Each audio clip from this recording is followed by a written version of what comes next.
So students, today's lesson is going to be drawing a raven that we are going to be turning into a painting, or you can also color it if you like.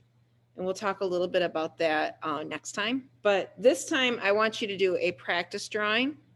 And then after you do a practice drawing, do a final drawing, outline and color it on heavier paper that you can paint on. If you don't have anything that you can paint on, you can use regular paper, you can color the project, but paints or oil pastels work out really well with this. Here's how you practice the ravens. So just follow along with me. And then after you do your practice one, go ahead and draw the final one once you know what to do. So start off by drawing an oval for the raven's body.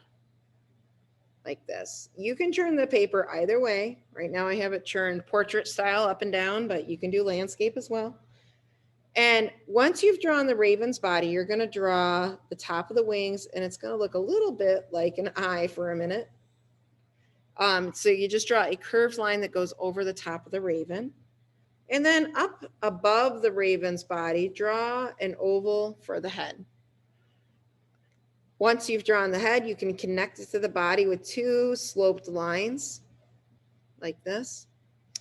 And then the raven it's a scavenger. It has a very thick, sharp beak that you can draw. And of course, the raven in the story, if you listen to the read aloud, used to be a person. So I like to give them a big all-seeing eye so you can see all the children that need a lesson. After you draw the wings, you can add feathers, jaggedy lines for feathers. And then underneath them, you can draw two sloped lines for the tail feathers, and then add some tail feathers as well. And then finally, two skinny feet, and then three claws. Now you might notice the final raven has openings on it. These are inspired by the art of the northern native peoples in the Pacific Northwest. Oftentimes the animals will have these negative shapes that are organic. That means that they look sort of natural or from the natural world, not geometric shapes. So you can draw some of those shapes inside of your raven. Whatever you do on the left, just make a companion for it on the right. So if you draw one on the left wing, you'll want to draw something similar over here. You can draw an opening in the tail. You can draw an opening on the body, maybe one or two. I'm going to draw two. And then if you want to draw something on the neck, you can as well, like that. Now, some of these lines that I've made, I'm going to outline, and some of these lines that I've made, I don't need to outline. Use preferably a Sharpie marker if you have one to outline with.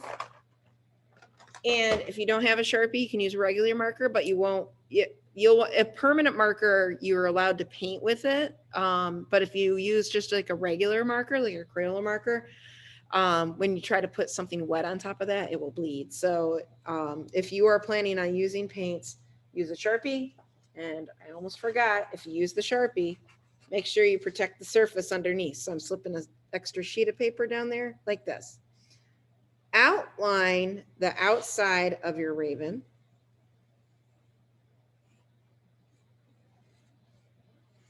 Like this. And then outline the shapes that you made. Like that. You can outline the eye.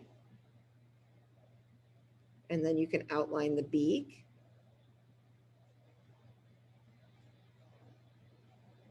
Yes. And outline the whole outside of the bird. Like this. And I will continue doing that to finish the picture. But once you have outlined, you're going to need to get out a black crayon, just a regular crayon, nothing fancy. And then these shapes that are in between, you are going to color them in black. So let me finish outlining here.